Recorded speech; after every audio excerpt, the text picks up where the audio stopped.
おはようございます。翌日の朝を迎えております。翌日って言ってもね、もう12時過ぎてるんですけども、今からですね、いや今日はすごい晴れてくれてる。はい、あえてね、今日はね、朝方が曇りのうち晴れの天気予報やったんで、ちょっとね、遅めに出発を、してみました。それではね、今から京都のほんまにメジャーなね、誰でも知ってるような観光地をね、巡っていきたいと思います。で、今からどこに行くかというと、清水寺ですね。そちらに行きます。はい。で、こちらトラック止まってましたけど、AB ホテルさんですね。で、その前の道をですね、出て左に行くと、あそこバス止まってますけど、そこから清水寺の方に今からバスに乗っていきたいと思います。すごい量のバスですよね。京都って前回ロケした福岡みたいにバスがすごい多いですよ。特に四条通りなんかね、ほぼ待たずにバスに乗ることができます。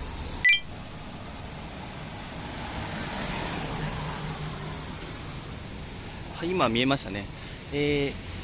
207か58の、バスに乗ればいいみたいです。すごい本数多いですよね。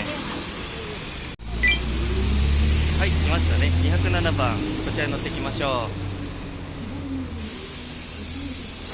待たせいたしました。市バス200。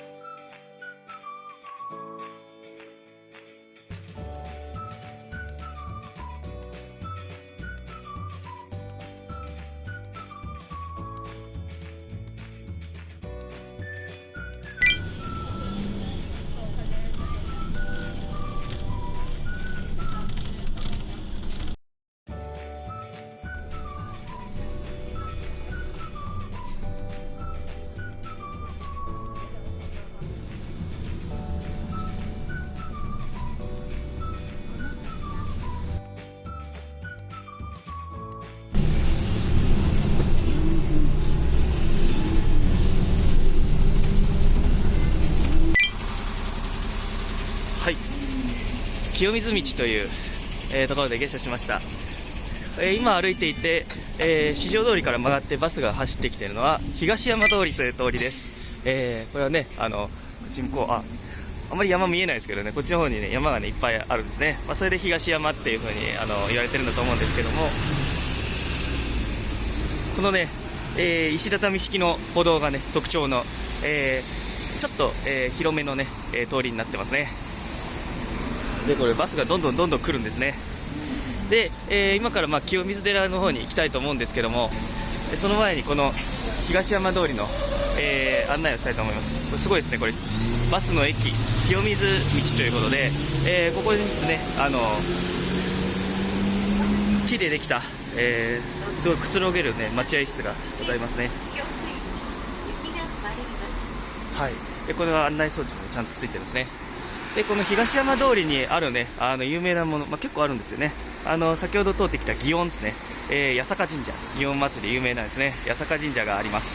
で、さらに、これがですね、こっちの方に行くと北にあるんですけども、それが、こっち側はね、祇園とか八坂神社の方向です。で、さらにこれ北に行くと、何があるかというと、京都大学です。はい、京大ですね。はい。いや僕もね、一時期ね、憧れたんですけどね、京大にね、オープンキャンパスとか実はね、一定で、生協でね、ご飯がね、オープンキャンパスに行くとね、ご飯がタダで食べられるんでね、それが目的じゃなかったんですけどもね、すごい美味しかったなっていう、思い出があります。はい。ということで、京都大学もこの東山通りにあるということになっております。ここの交差点をですね、左に曲がれば、清水寺の方に、行くことができるそうです。で、これすごいですよね。こんな小さい道ね、やっぱり有名な観光地だからでしょうかね。もう車がね、どんどん来るんで、はい。そうですよ。この時期ですよね。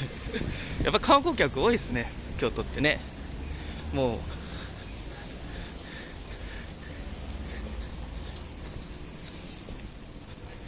観光地京都が息を吹き返してきているのがね、よくわかると思います。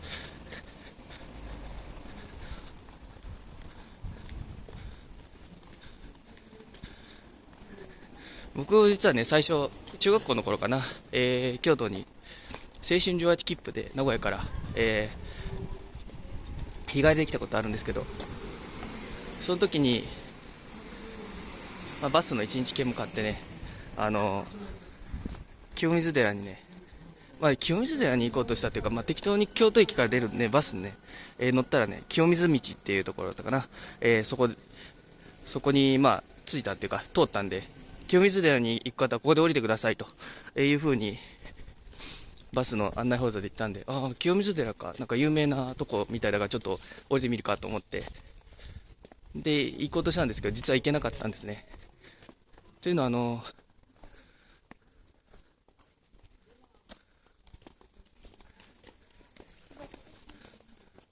バス停を降りたところにですね、寺っぽいものがあったんで、これかなと思って、で、結構大きかったんですね。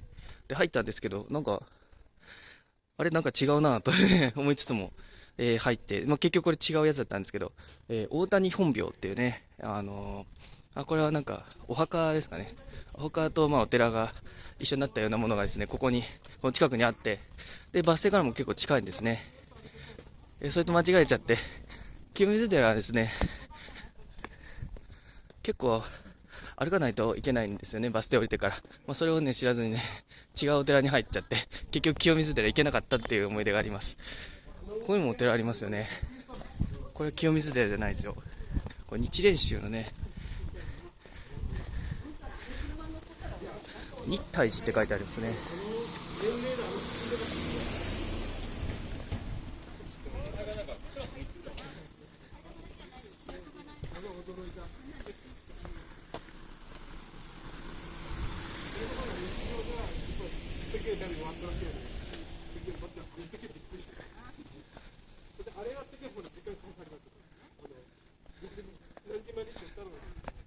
この道は本当に車通りも多いので、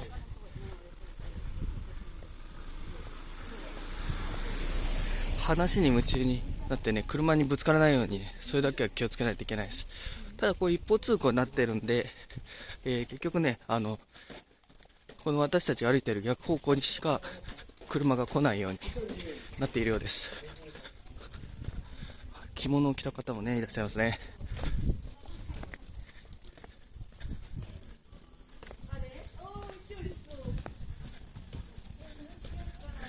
打ち水をやっています。もう夏ですね。人力車ですよ。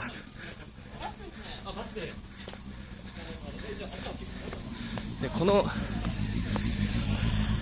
清水寺に続くこの坂を歩いてるだけでもね、大阪では全く見られないような京都らしいものが、たくさんね、見ることができます。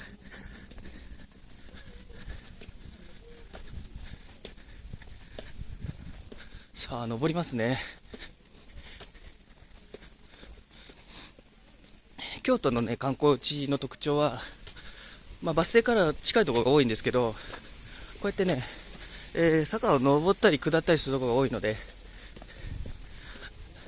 動きやすい格好でね、来られることをお勧めします。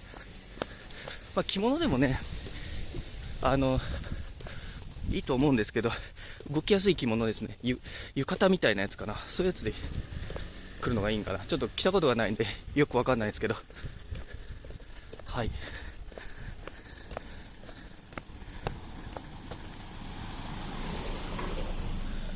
の辺のドライバーさんもね、タクシーのおじちゃんとかすごい上手にね、やらないとね、人が多いですからね。ただ、生活道路になってるんでしょうね、ここが。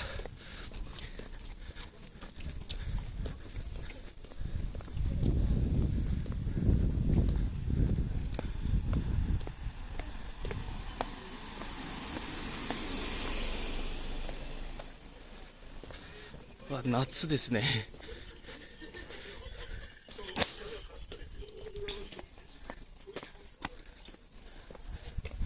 ここの参道はね、こうやってお菓子とかあと八つ橋を売っているところが多いので、八つ橋にね、試食しながら回るっていう楽しみ方もあるんですよ。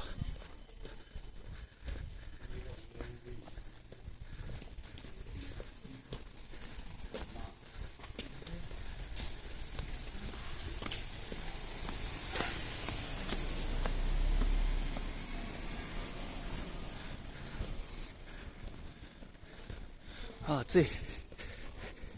暑いですね。はい、ここからは、自動車ダメみたいですね。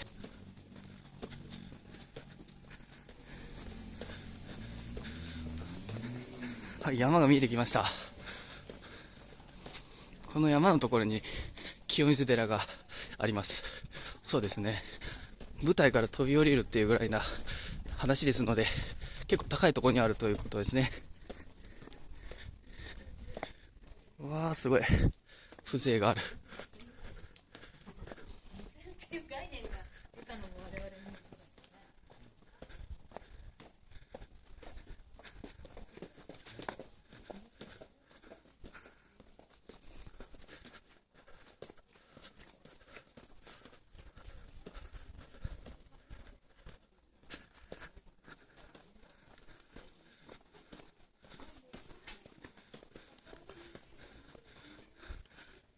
これが大日如来様の銅像があるみたいですね。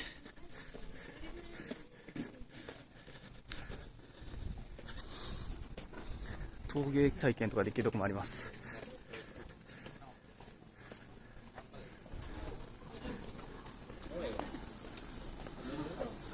ここ一回入ったことありますけど、よかったですよ。お茶がね、美味しいお茶出してくれて、茶の花というところです。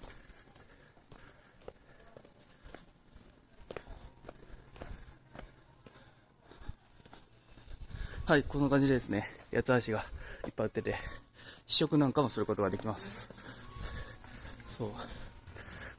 何回かね、今日行くところはですね、何回か外から来た観光客の方をご案内したことが実はあるんですね。清水坂って書いてある。で、八つ橋のところなんか、この辺いっぱいあるんで、だいたいね、お昼前とかに行くと、ここで八つ橋試食しまくってもうご飯いらないよっていう風にね、なることが多かったのをね、懐かしく思い出しますね。まあ懐かしいってわけじゃないですけどね。はい。八つ橋。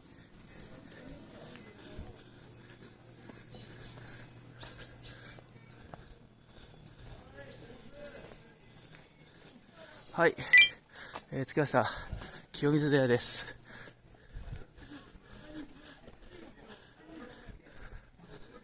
ね。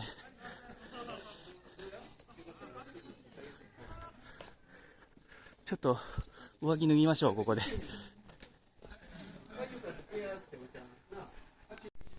はい。ここが入り口ですね。ここで、よくね、外国の方とか来たとき、写真をね、この階段のところで、撮って、差し上げてたのをね、よく思い出しますね。本当にコロナになる前ぐらいからかな。こういう京都のメジャーな観光地は、あんま行かなくなったんですよね。それまではね、結構ね、ご案内とかしてたんですけどね。まあ、ですので、非常に、今回ね、やってるロケの目的ではあるんですけども、僕自身こういう観光地を案内するのが得意だったんですけど、あまりにもね、特に京都の観光地を案内をやっていないもんですので、YouTube という形で、新たな形でね、ちょっと再始動させてみたいなというふうに思ったんで、今回ね、ちょっとやってみることにしたということになっております。はい。わー、すごい。迫力ありますよね。そしてこれ年季入ってますね。はい。わー。清水寺って赤がね、貴重になってるんですね。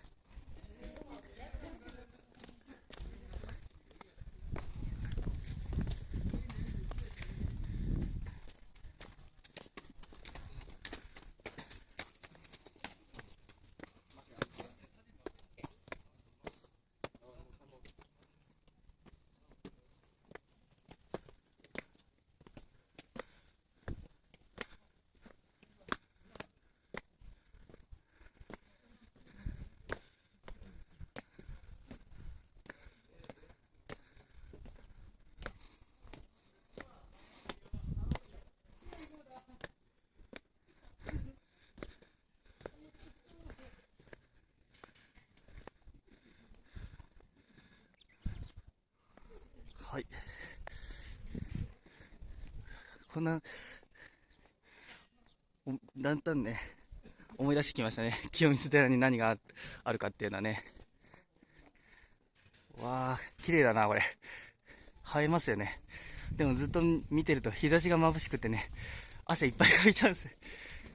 美しいんですけどね。今日はまともに暑いです。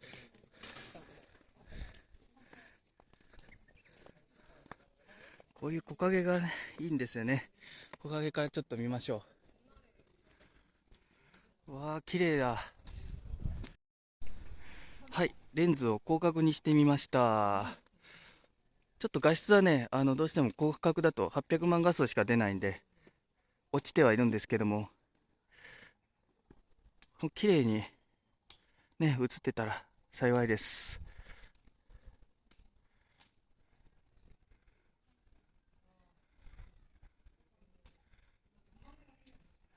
こちらに絵馬がありますね。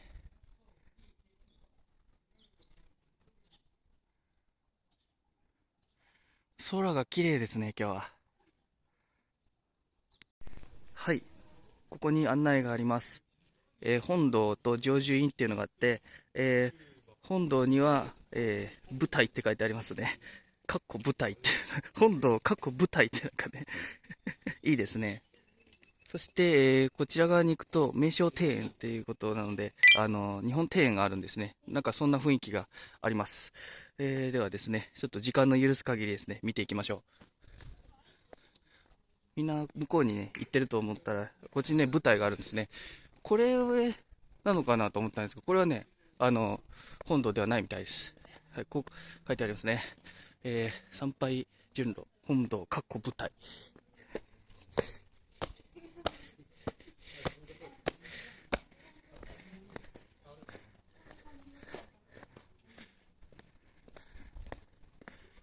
こんなに派手で目立つようなものがいっぱいあってね、どれが本堂かわかんないですよね。はい。清水寺の特徴はね、やはり景色がいいというところですね。ちょっと本堂に人がたくさん今行ってるんでね、この景色を皆さんに最初にお見せしてから、最初にっていうか、まずお見せしてから行こうかなと思います。この山のふもとには、あそこにもね、一個お寺があって、多分ね、あれがね、中学校の中学校の頃ですね、間違えて入っちゃった、大谷本廟なのかなと思うんですけど、こっから見るとすごい景色がいいんじゃないか。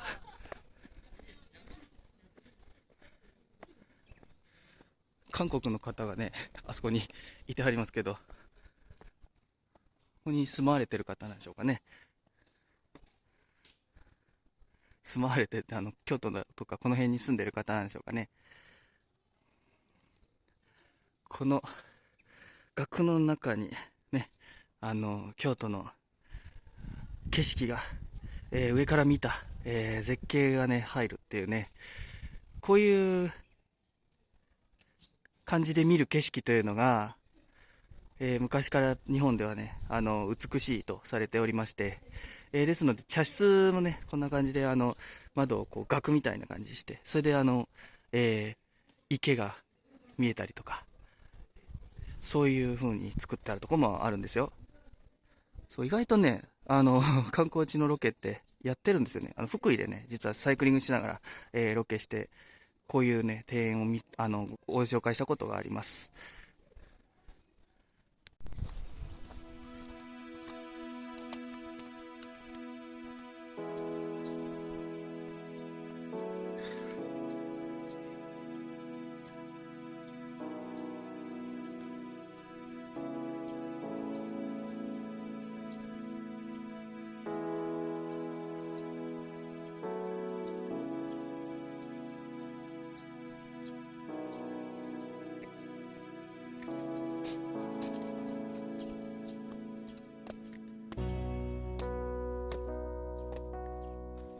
はい。さっき階段を一生懸命登ってきたところが、ここからよく見えてます。しかしここはですねまた舞台じゃないんですよね。ここでも相当高いところに来たというふうに思われるかもしれないですけど、ここ舞台じゃございません。はい、ということで、噂のね本堂舞台まで足を運んでみたいと思います。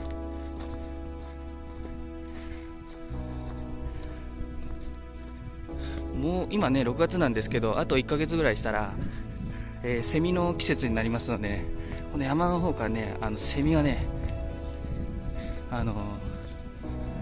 いい鳴き方をするセミっていうとね、なんか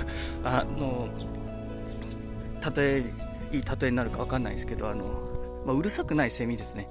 山に住んでるミンミンゼミとかツクツクボウシとか、アブラゼミもいるのかながですね、鳴き声がねむちゃくちゃ聞こえてくるんですよね。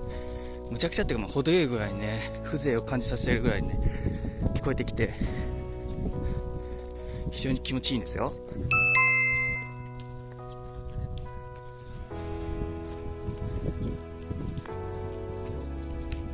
舞台に入るには入場料がいるみたいですね。ではここでちょっと入場券を買っていきましょうか。はい、じゃあ舞台に入っていきましょう。久しぶりだな。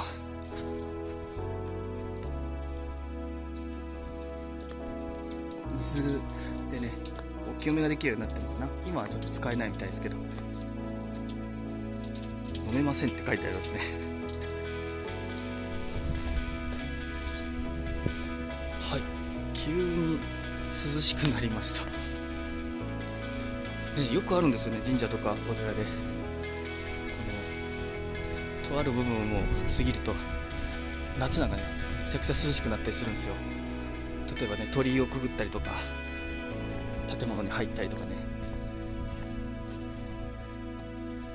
ここからもね景色をね観察することができるんですよね。はい、この清水寺入った時によくね写真で出てくるのこのやっぱ茶色いやつですよね。手前にあった赤いやつとかはねあんまり出てこないと思いますけども、ですので清水寺に入った時に今日もね一瞬って思ったんですけど、あれ清水寺ってこんな赤かったっけなと思ったんですけど、本堂ねいわゆる舞台についてはですね茶色基調としたでよく写真とかで見るような建物になってるんですね。でここは靴脱がなくてもいいみたいですね。はい、よいしょ。はい、大黒天と、本堂舞台、農協所かな、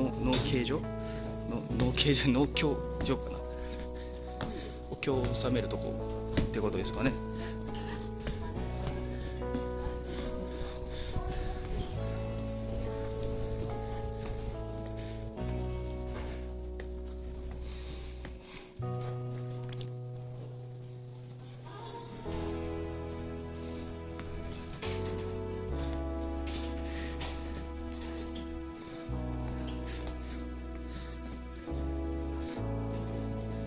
なんか涼んでる人がいっぱいいるんですけど、もう夏ですよね。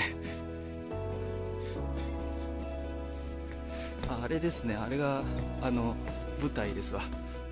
で下にね確かなんか舞台の高さを感じることができるようなものがあったのを今思い出しました。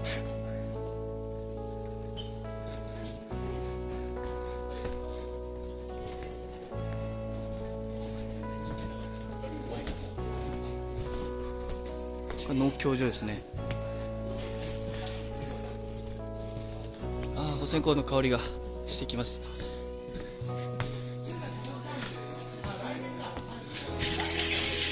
個人的に夏にねお寺に来るのが好きなんですよね。お寺ってそんな普段通ってる寺があるわけじゃないですけど、こういう観光地に、ね、来るのがね好きでして、わあすごい、これ京都なんですけど、なんか京都っぽくないですよね。京都がね都会だって感じてるとね、こういう景色見るとね、これなんか岐阜の高山とかじゃないかというふうに、思われるかもしれないですけど、岐阜の高山もね実は小京都っていうふうに言われてるんでね、結局京都に似てるようなところなんで、これがねこれも京都の景色ということです。はい、そして舞台ですね。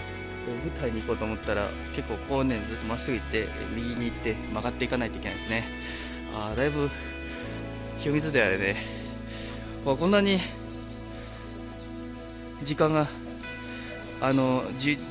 こんなに見るところがいっぱい、だったとはね、忘れてましたね完全に。はい。これ多分ね、こう舞台って順路があるんで、これ降りてきて、で下でなんかお土産買えるようなとこあって、で出口でさっきのあっちの方にね行くことができるんだと思います。なので、どうしようかな、舞台まで行っちゃいましょうか。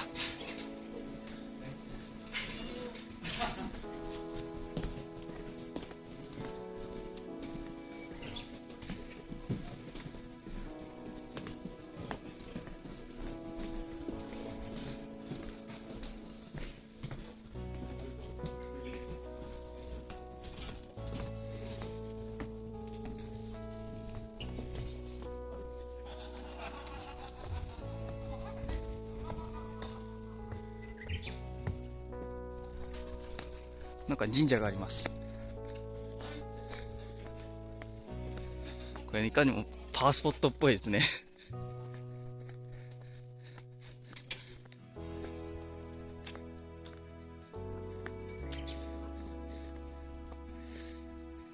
神社があるってことはどうなんでしょうね。この入場料ね、あそこの神社にもお賽銭みたいな感じで入るんでしょうかね。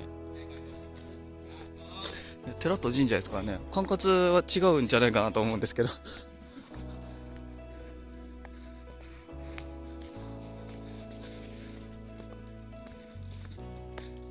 い。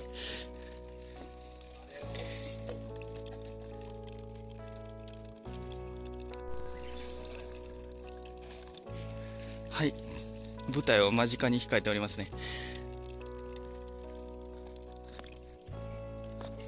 ところどころにこういうね、農協所って書いてありますけど、なんか売店みたいな、詰め所みたいな施設があって、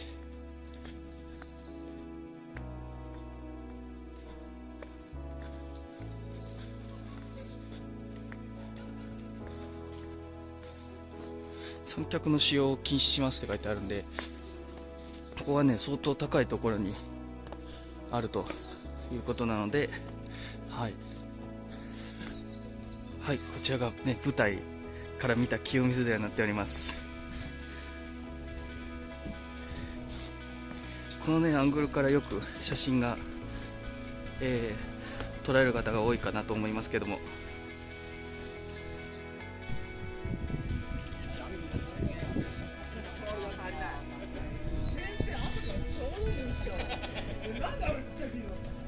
はい、広角で今見ておりますけども、こんな感じですね。やっぱり綺麗ですね。だから舞台から飛び降りると言いましたけど、ここは特にね断崖絶壁になっているわけではないんですよね。もっとねお城とか行くとね断崖絶壁になってるところが結構あるんですけど、山になってるんで、飛び降りたとしても多分ここの木があってこの下の土のところに行く感じですけど、昔からこういう構造になってたかは分かんないですけどね。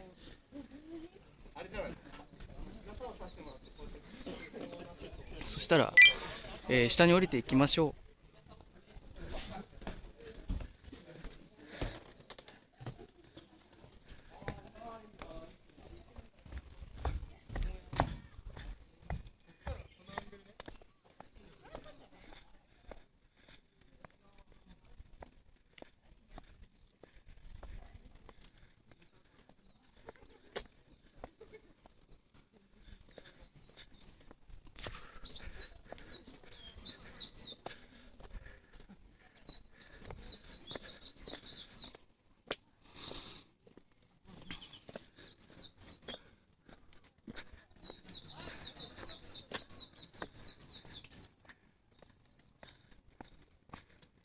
舞台からじゃなくてもこのような感じで京都の景色が、街の景色が見えるんですけど、やっぱ舞台からは清水寺の建物と一緒に、この京都の街並みが見えるというのがね、やっぱ特徴的ですよね。やっぱその清水寺の建物があるかないかでもやっぱりだいぶ違ってくるんですね。はい、紫陽花の花がいっぱい咲いてます。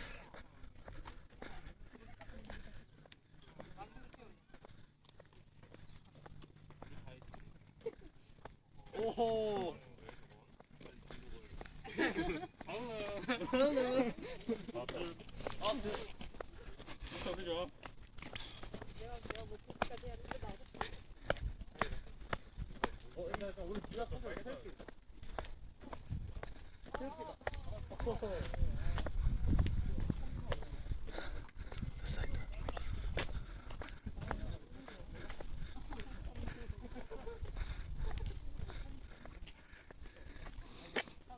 なんかこの散歩道もいいですね。なんかジブリの世界みたいで。 지우가 어디냐는데?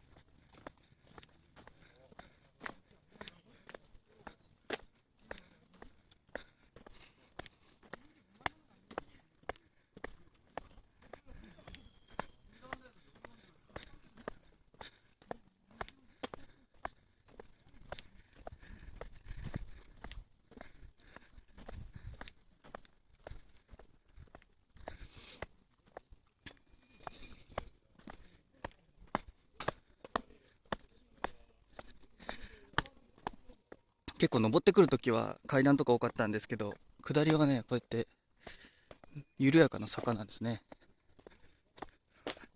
ものすごい古い案内がある。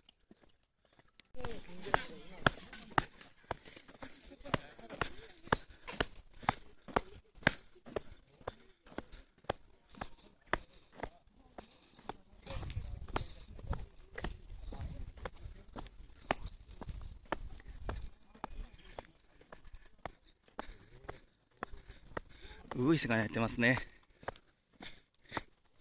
あれ、ここにも神社がありますね。この入場料はここの神社のためにもやっぱり払われてるんでしょうかね。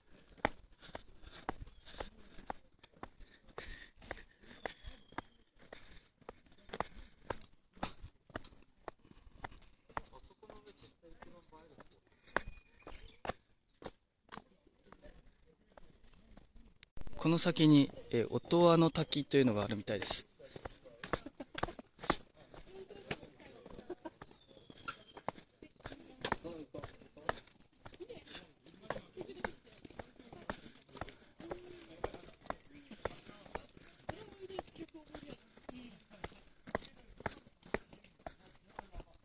上休憩できるようになってるんですね。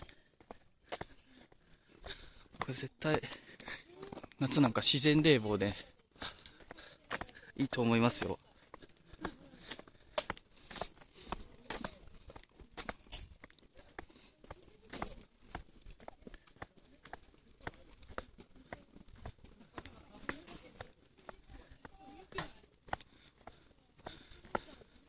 ここに立派なお手洗いがありますね。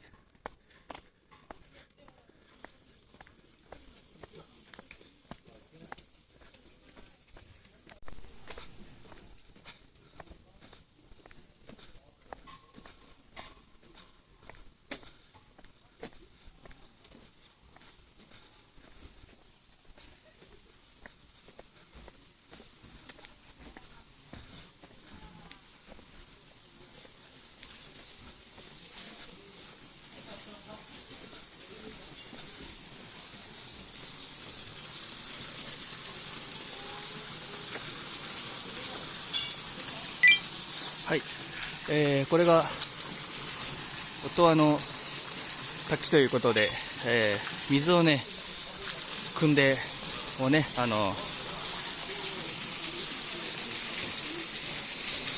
何をするというか落ちてくる水をねどうにか汲むことができるように、なっているところですね。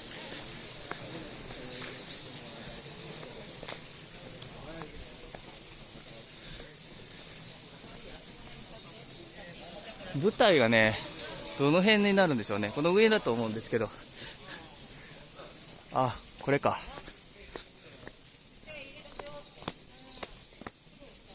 さっき、私たちがいたところで、あれが舞台ですね。ひょこって赤いやつ出てると、見えてると思うんですけど、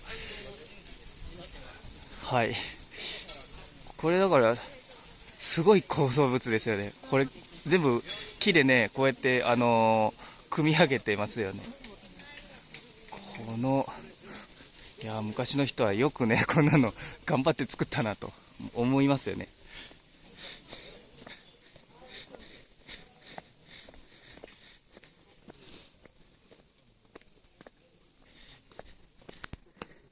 これ石垣がありますね。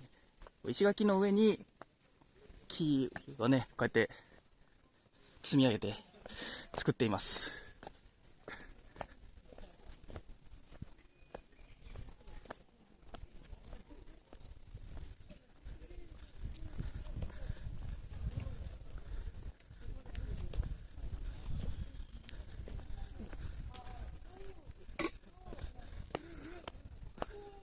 これね、お城も顔負けな石垣ですよね、これ。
はい。ということで、清水寺を一通り、見てまいりました。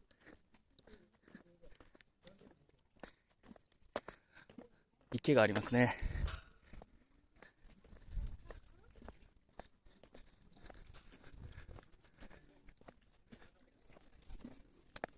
今回はね、ちょっと駆け足で、Vlog を撮るため、なので、ちょっとね、駆け足気味でね、回ってます。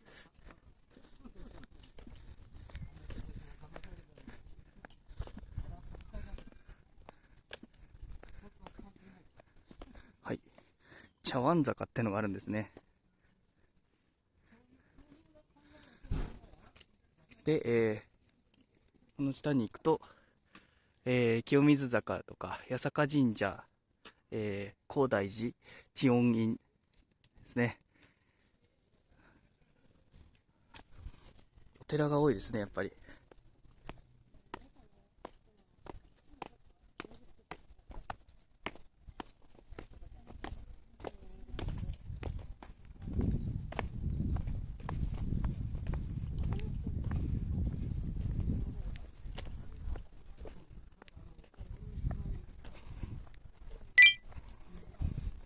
はい、入り口で見た、この赤い建物ですね。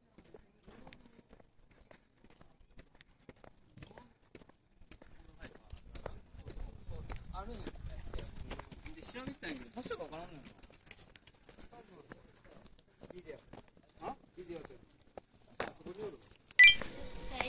はい、参道の方に戻ってきてます。行きに来た道と一緒なんで、映すのやめようかなと思ったんですけど、この下にね、降りていくような感じもいいし、鐘鳴ってますね。この鐘の音もね、聞きながら、ちょっとだけ映したいと思いますけど、このね、屋根瓦がね、この太陽に反射してる感じ、これはもう京都らしいですよね。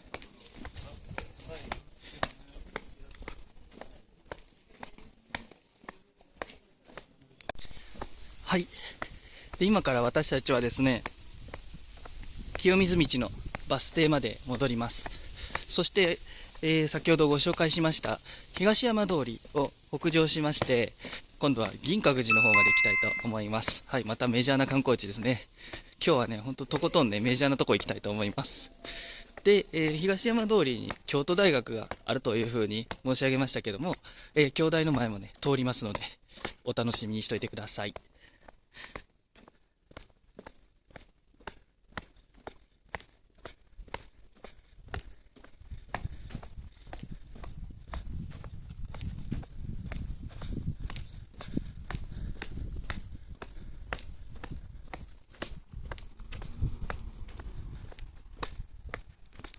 はい、東山通りです。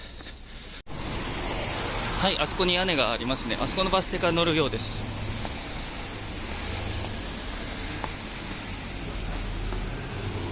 京都観光するときは、こんな感じでバス停がね、いろいろ複雑になってたりするので、ちょっと時間にね、余裕持って観光されるといいと思います。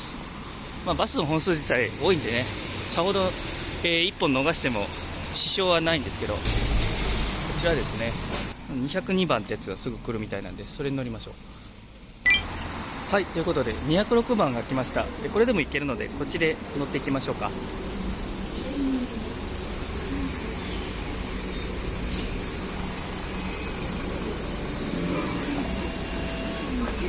は東山安井です。次は東山安井文化庁地域文化創生本部前です。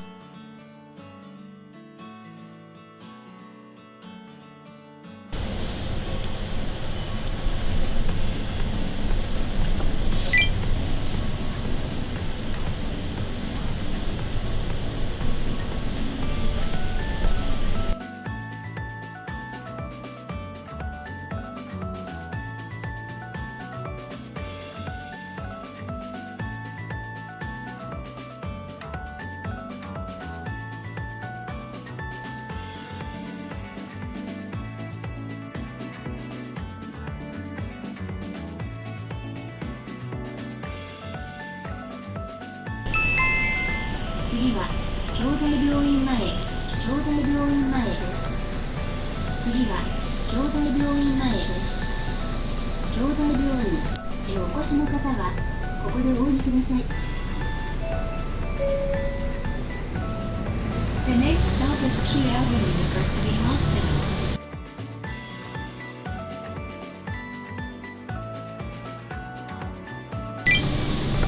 次は京大正門前です。次は京大正門前です。The next stop is Kyoto University. 次は100万円です。次は100万円です。金平糖の緑寿庵清水京都本店ではこちらが便利です。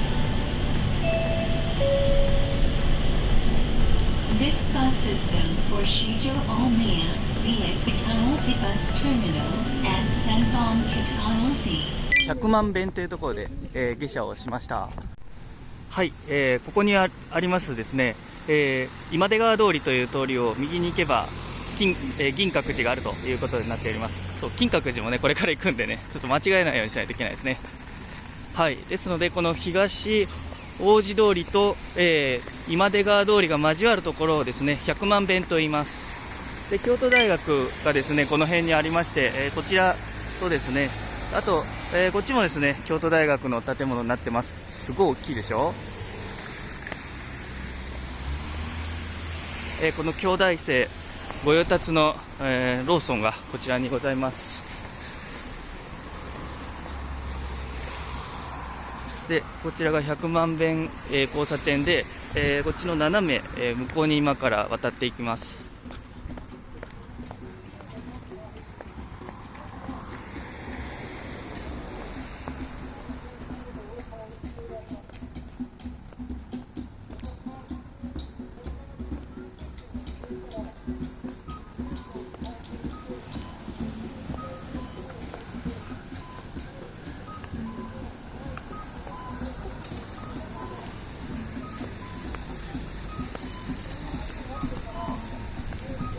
か本当に大学の前っぽいですね。いろいろね、主張をこう発表してたりとか、あと音楽をやっている方がいます。これは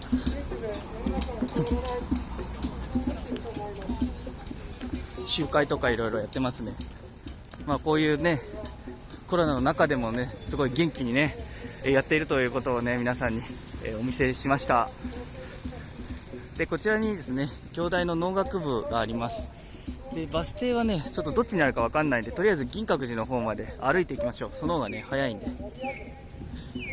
バス乗り換えるんですよ。そう、バスに乗り換えるんですよ、ここで。言うの忘れてた。歩いたら遠いですよ、ここから銀閣寺。遠くもないか。だいたい、どれぐらいかな。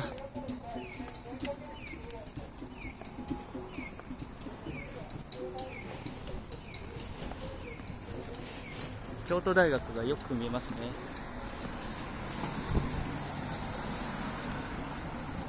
はい、京都大学の御用達の古本屋ですね。多分これ大学のテキストなんか、あとノートを取ったやつとかもね、売ってるんじゃないですか。多分売ってますよ。そしてこれが京都大学の御用達の、不動産屋さんですね。この辺の大学のね、ちょっと気になるんですね、こういうところで。不動産屋さんの広告を見るのが好きっていうね。はい。敷金、礼金なしとかで、4万円ぐらいで住めるんですね、この辺って。で、ユニットバスとお風呂トイレ別で、やっぱお風呂トイレ別だと高いんですけど、でも4万円ぐらいで住めるんですね。やっぱり学生街だから家賃が安いですね。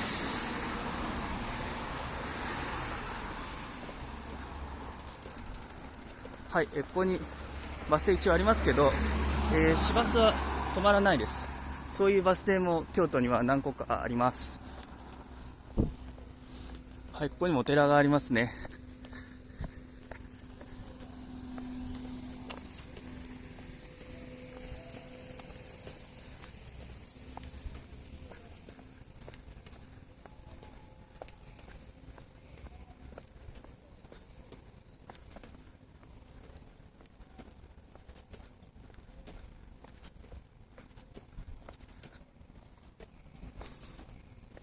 京都大学の周りはね、意外と観光できてよかったですね。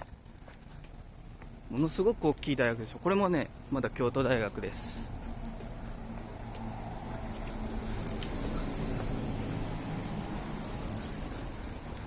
おそらく交差点の渡る方向をですね、間違えたんだと思います。反対側というか、斜め右に渡らずにもうまっすぐ渡って左に行けば、バス停がすぐあったと思うんですけど、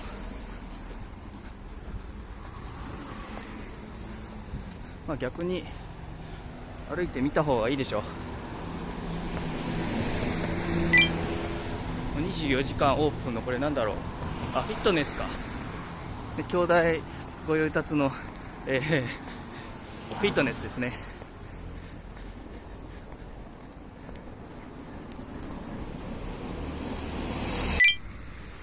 はい、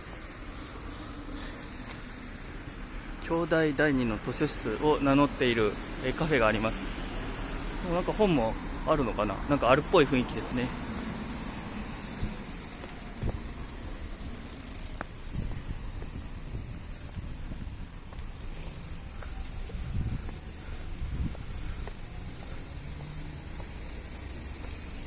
京大生のファッションですかね、これが。なんかこじんまりとしてますよね。はい、こっちもまた京大の建物が出てきました。もうね、いっぱいありますよね。本当。大学のキャンパス移動するだけでも相当大変ですよね、これ。ね、校内を走るバスとか確かなかったはずです。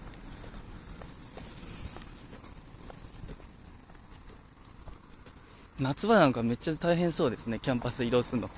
そういう意味ではね、オンライン授業ってだいぶ楽なんでしょうかね。あそこにバス停がありますね。あれがですね、京大農学部前というバス停でして、そこから、東の方に向かうバスに今から、乗ります。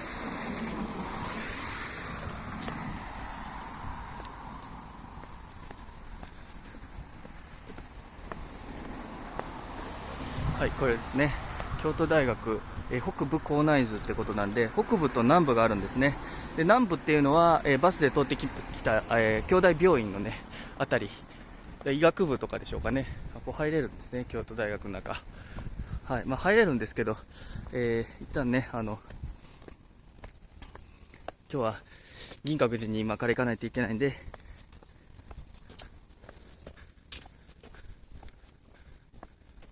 こからバス乗っていきましょう。京大農学部前。